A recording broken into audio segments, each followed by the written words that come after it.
The Seattle Seahawks barely survived the Chicago Bears on Thursday Night Football, but they keep their playoff hopes alive. That and more on today's edition of Locked On NFL. The new Locked On NFL. The madman Tyler Rowland is your double shot of NFL espresso with the Locked On local experts on every major story. Get ready, Rowland is revving up. The new Locked On NFL starts now. Locked On Podcast Network. Your team every day.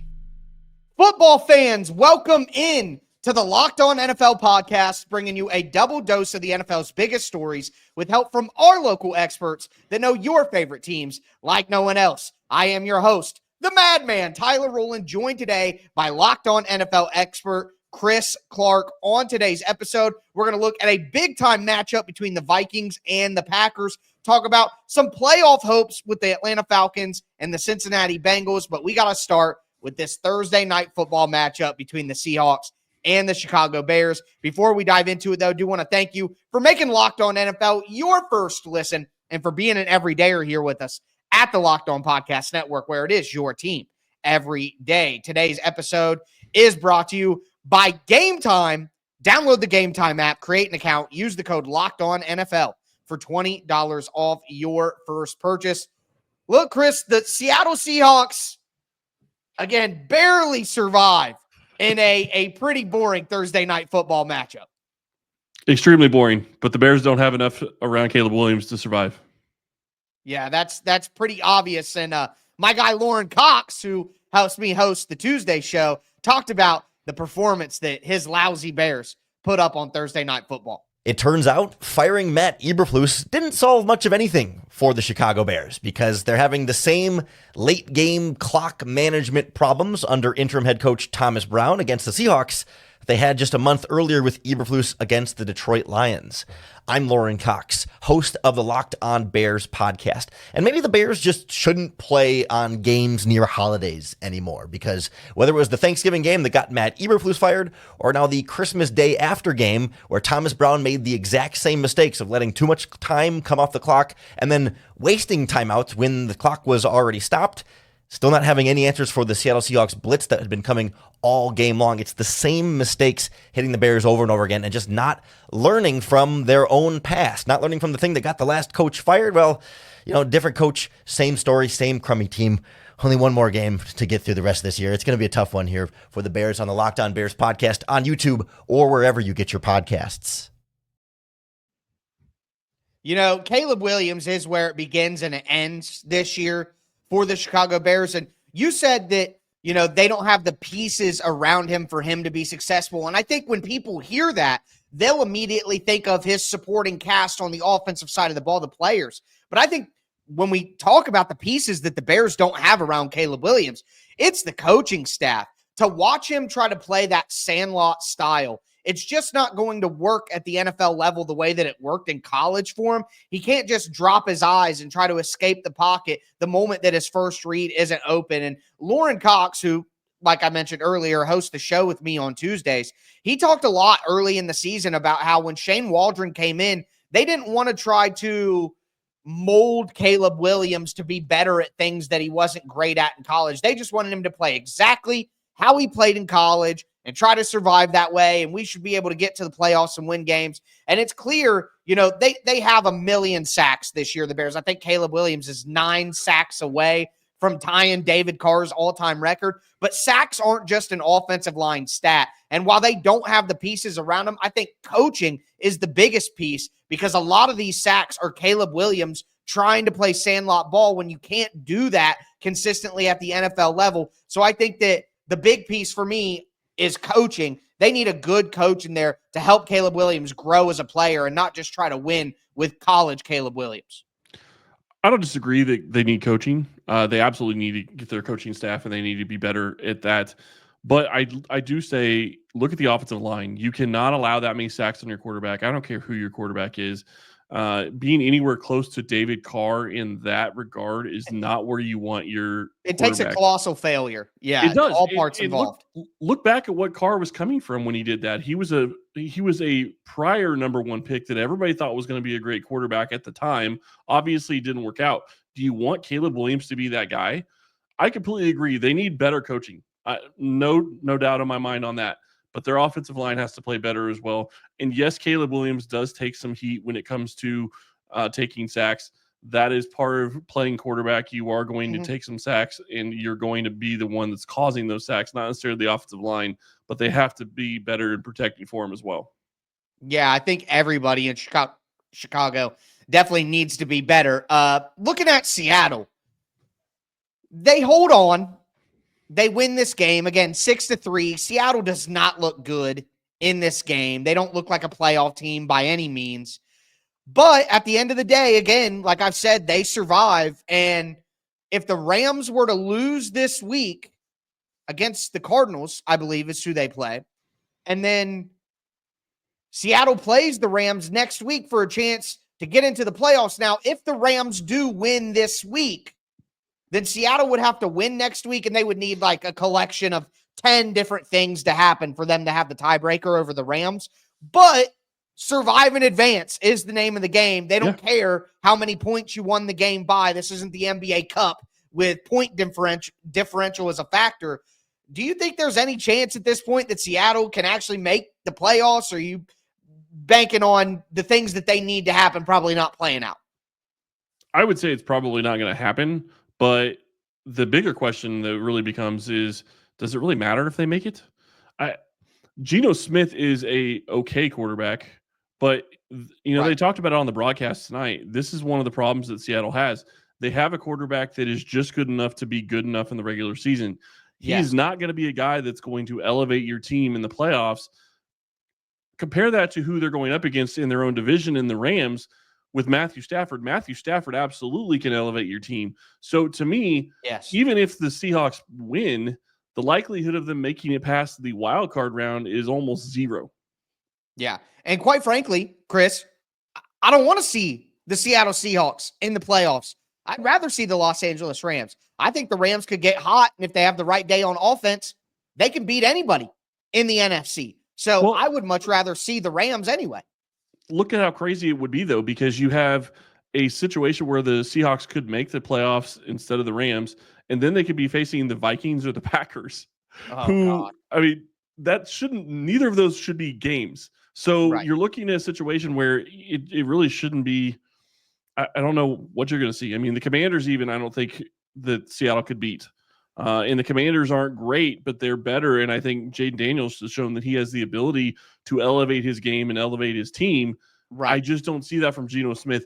And the crazy thing is Seattle has a great wide receiving core in Jackson Smith and Jigba and DK Metcalf, and Lockett is older, but he's still pretty good. They have pieces around him, but they don't have the QB, and it's going to hold that team back regardless if they make the playoffs or not.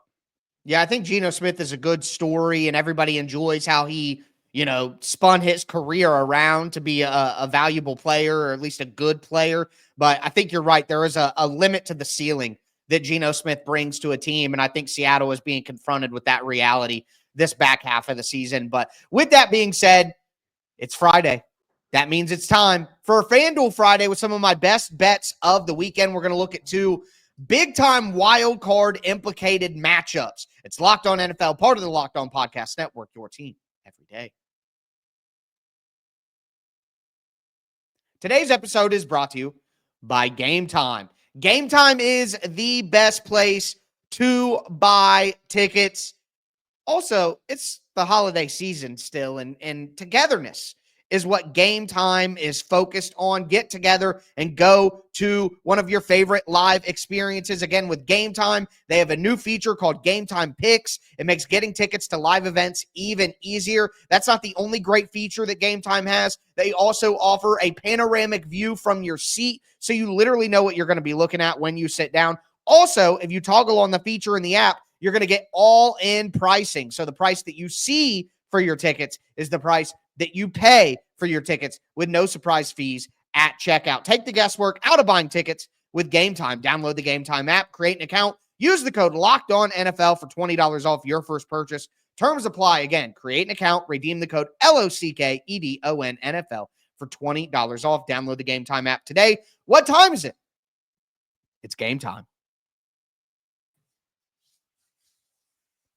All right, Chris, let's continue today's edition of the Locked On NFL podcast. We broke down that snoozer of a Thursday night football game, no doubt, but there are some great games that should not be snoozers this weekend. And we're going to start with two matchups that have playoff implications. And we'll start in Cincinnati, where the Denver Broncos, who have a chance to lose their wild card spot here if they're not careful, take on one of the main contenders for that wild card spot in the Bengals. And my guy, Sayer Bedinger from Locked On Broncos, talked about what the Broncos need to do to get this win against the Bengals. Well, the number one thing that the Broncos need to do is limit the extra possessions that Joe Burrow gets in this game, and don't give him short fields. I think those kind of go hand in hand here in this game. You don't want to give away the ball, and you obviously don't want to give Burrow in this Bengals offense a short field. That's number one. Number two, feed Audric Estime, man. Let's finally see it. I don't care if you're going to go down on that ship, Sean Payton. Let's see what Audric Estime can do with that minimum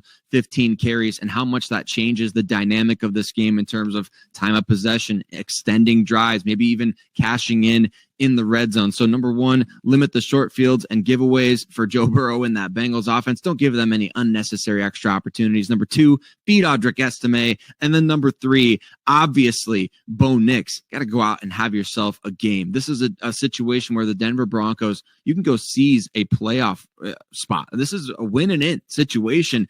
Bo Nix, you're the guy. You're the franchise QB. Go out there and take that playoff spot. So, Chris, my first bet of the day is the Denver Broncos +3. All right? I like what Sayer's laying down right there, and here's what it comes down to for me. I think that the Broncos offense is going to be able to have success against the Bengals defense. And while the Broncos defense has fallen off a little bit as of late, I think that there's a better chance that the Broncos defense gets a couple of stops against Burrow than there is that the Bengals defense gets a couple of stops against Bo Nix. The Bengals defense has looked better lately, but I don't think that they've played good teams and good offenses anyway. So I'm going to take the Broncos +3. I don't feel confident to say money line that they'll win, but I think the Broncos will keep it close. So I'll take Broncos +3 in this one as one of my best bets of the weekend. You know, you look at this game for me, and to me, it comes down to, can Joe Burrow be the MVP candidate that he could, right? That he's played like. And it's crazy to say that for a team that's 7-9 right now. Yes. I mean, you're looking at 7-8, whatever it is. You're looking at a team that really should be a playoff caliber team. Yes. They have played horrible the first part of the season, but not a lot of that's been on their offense. It's mostly been on the defense. And I will agree with you. I don't think that their defense is going to be playing particularly well against the Broncos. So that should play into Denver's favor. The big question is can Burrow take care of the ball well enough against a guy like Pat Surtain Jr. or Pat Surtain? And when you're sitting here looking at that situation, that's going to be difficult. Surtain is going to have obviously his job cut out for him because he's going to be going up against Jamar Chase. We'll see whether or not they have him travel. But this is going to be a good game. And it's funny because I've watched enough of the Broncos this year, being in the same division as the Chiefs. I've watched the Bengals because the Bengals and the Chiefs always seem to go at it. So always, yeah. You look at this in this scenario, and it's possible that Cincinnati finds a way to make the playoffs after starting the season as horrible as they did. But they're still 7-8 right now. They shouldn't be able to make the playoffs. That's a big thing. And Denver, I will say this, has a big advantage because the one thing that they have going for them above anything else is, they could lose their wild card spot to the Bengals, but they would have to lose both games, I believe, for that to happen. Yep. And they're likely going to be playing the Chiefs backups next week. Not to make this about the Chiefs, but it's going to be their backups. It's not going to be the starters. I can't imagine Reed playing the starters considering they already had the number 1 seed. Yeah, it would take a colossal collapse from Denver to not make the playoffs at this point, but the path to that starts with a loss to the Bengals, and I don't think that they're willing to take that loss. I'll take the Broncos +3 in that one. Liked it a lot when it was +3.5 earlier in the week, but hey, got to roll with what FanDuel gives me here. The next game I want to look at is the Sunday Night Football matchup. It's the Atlanta Falcons on the road against the Washington Commanders.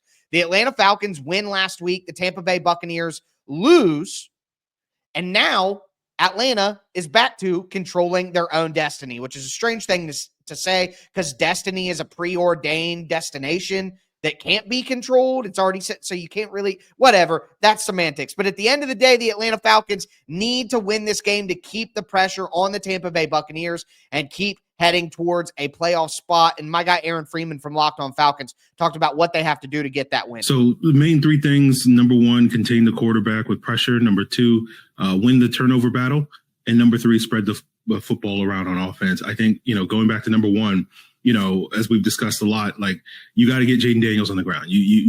Again, he's going to pop some runs.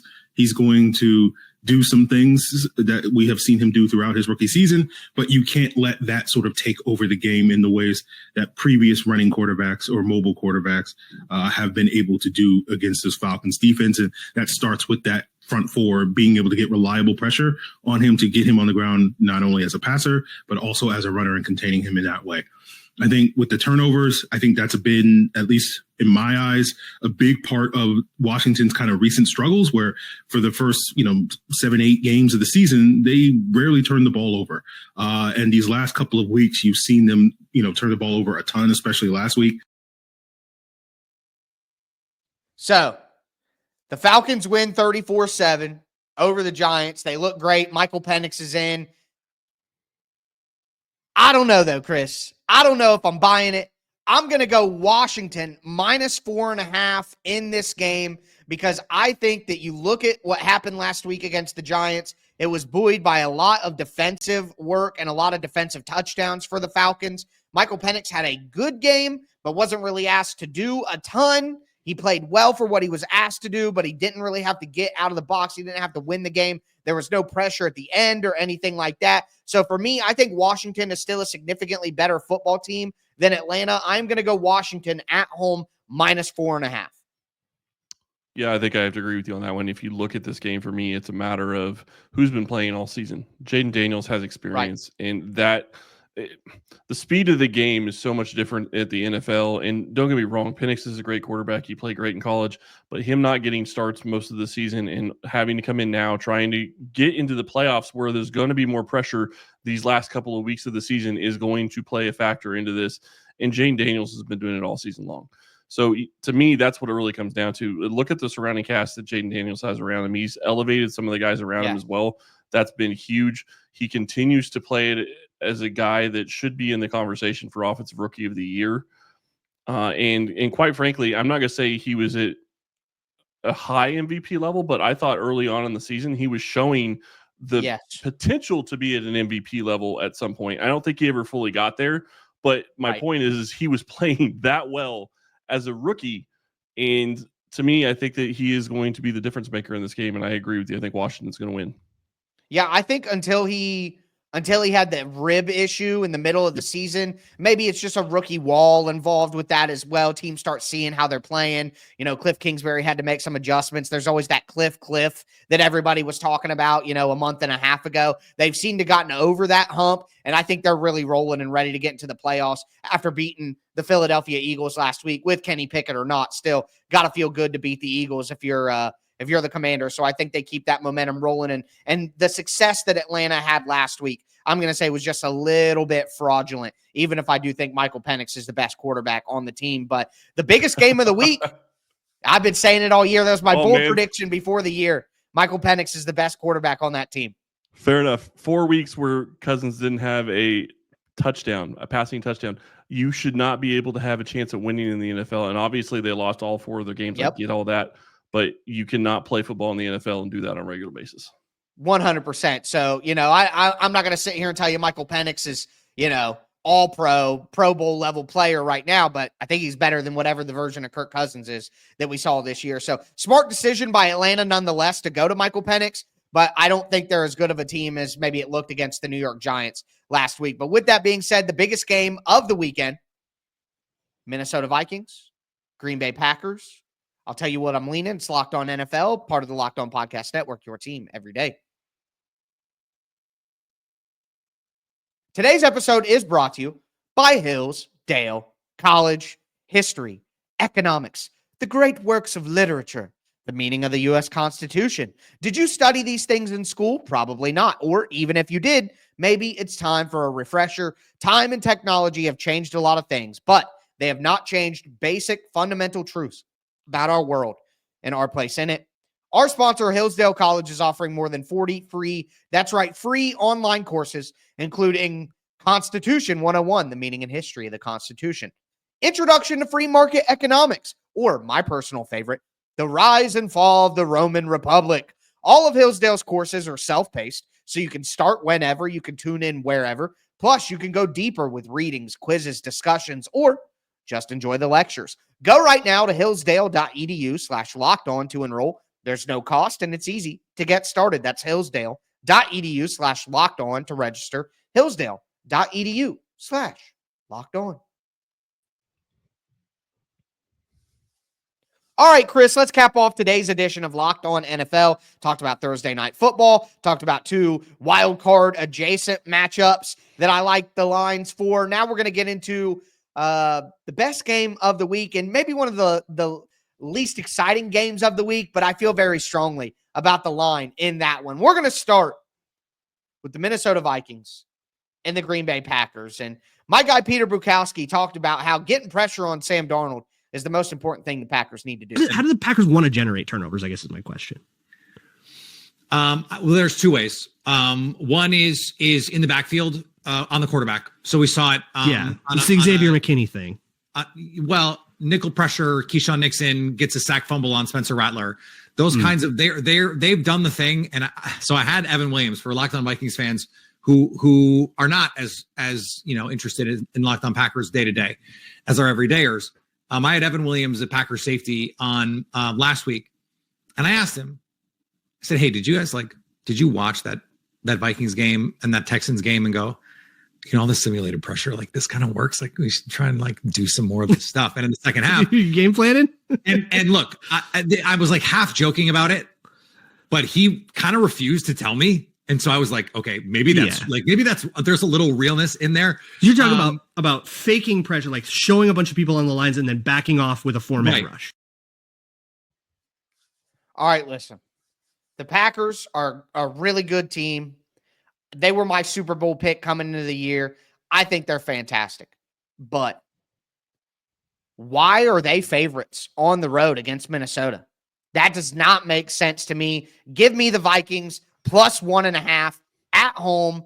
It's crazy. That's crazy that the Vikings are underdogs at home with the way that they've been playing this year. I'll take Minnesota in the points.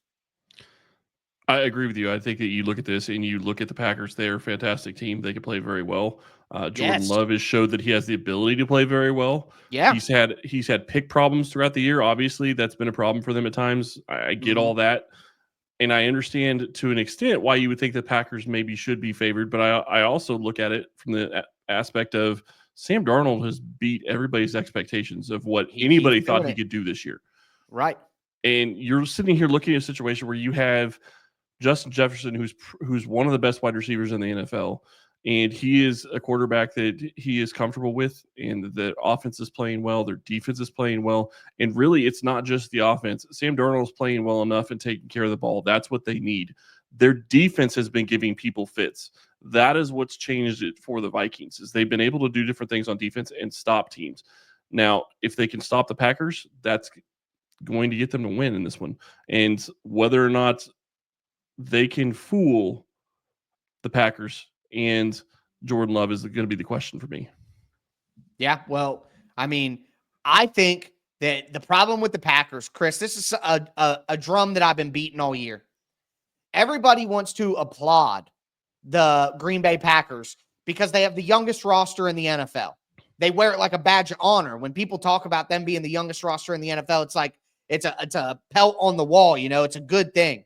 But when the Packers lose these games, they haven't beat a really good team all year. Lost to the Vikings, lost to the Lions twice, lost to the Eagles early in the season. Those are their 4 losses. They haven't beat a really, really good team. Their best wins are Arizona, Houston, Miami. When they get in big situations like last year in the NFC Championship game, their young players always seem to make a mistake. They make a mental mistake. Why? Because they're the youngest roster in the NFL. It's a great thing until it's not. So I think Jordan Love's interceptions go into that. And I do agree that I think when the chips are on the table at the end of the game, Jordan Love or someone on the Packers is going to make a critical mental error, and that's why the Vikings are going to win the game. But it should be an incredible game either way, and I still have the Packers as a Super Bowl contender, even if they lose the game. But I do want to move to my final bet of the day. And look, again, this game is not the playoff implication matchup that the previous 3 games we've talked about are, but it's such a good bet that I got to put it out here. The Carolina Panthers plus 8.5 against the Tampa Bay Buccaneers. The Panthers have been playing great football as of late. The Tampa Bay Buccaneers, I just watched them lose to the Dallas Cowboys. Listen, I think that the Buccaneers win the game, but 8.5, I'll take that all day with the way these two teams played last week. Give me the 8.5 and Carolina on the road. Man, Carolina it's been rough to watch this year at times, and they still much better lately, though. Much better than last month. No, absolutely. I'm just saying, it started off, it was rough. Yes. Then it got better. Terrible. Then it kind of got a little rough again, and it's starting to get better again. I mean, it's been back and forth, back and forth. I can see where you're coming from. 8.5 is a lot of points in the NFL. That's really what that comes down to. There's so much parity in this league that it doesn't make sense to have 8.5 points, even if it's the Buccaneers versus the Panthers. I think that the Panthers make it closer than that. The bigger question, really, in my mind, is a question of what can the Buccaneers do, and what kind of statement can they make if they go in and actually beat Carolina handily and make it above the 8.5? Yeah. Because that's really the big question to me. They have to be getting ready for the playoffs. They got to be trying to challenge for the playoffs at this point.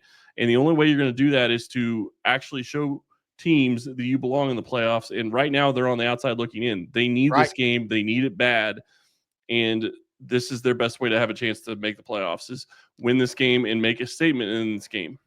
Well, and with the Falcons, who have the tiebreaker at 8-7 against them, with them going to play Washington in Washington on Sunday Night Football, in theory, the Commanders should win that game, which gives the Bucs a chance to jump back into first place if they just handle their business. If they do it handily, like you're saying, then even better for their playoff status and their momentum going forward. Because I think if the Bucs play a good version of their game, they could win a playoff game against a team in the NFC, especially if they happen to play, Washington, or if they happen to play, for example, someone in the NFC South again.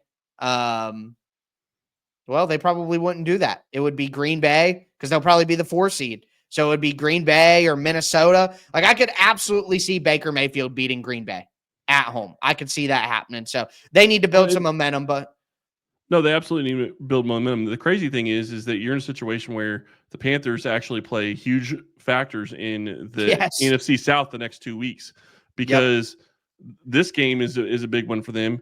But then they turn around next week and they play the Falcons. And the Saints play the Bucs. So you're in a situation where the Panthers are going to be in the playoff situation. They're not going to be in the playoff hunt, but they're going to be in the playoff picture. Can they play spoiler for somebody? Man, it's going to be very interesting. Final 2 weeks of the season. We're breaking it down here on the Locked On NFL podcast. But that's going to do it for us today. I am your host, the Madman, Tyler Rowland, joined by my co-host, Chris Clark. It's Locked On NFL, part of the Locked On Podcast Network, your team every day. And as I tell you every episode, stay safe out there.